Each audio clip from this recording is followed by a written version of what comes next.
শ্রীমদ্ভগবদ্গীতা এমন এক গ্রন্থ যেখানে শত্রু বলে চিহ্নিত করে দিয়ে কারো প্রতি একটি তীর ছোড়া হয়নি, তলোয়ার, খঞ্জর, গদা চলেনি, এক বিন্দু রক্তপাতের কথা কোথাও নেই। অথচ তুমুল যুদ্ধ করেছে অর্জুন। কোথায়?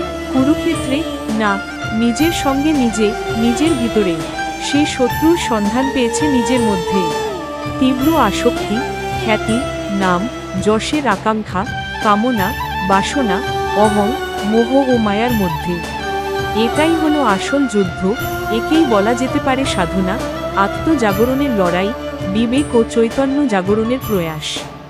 নীরবে আপন মনে ঘরের কোণে চালিয়ে যেতে হবে সনাতনের এই বৈদান্তিক আত্মতত্ত্ব সাধনা। শ্রীমদ্ভগবদ্গীতা এই আত্ম উদ্বোধন তথা আত্মজাগরণ সাধনার জন্য আগাগোড়া জানা ও পড়া একান্ত প্রয়োজন। পড়ুন, জানুন, জাগান, উঠে দাঁড়ান, এগিয়ে চলুন।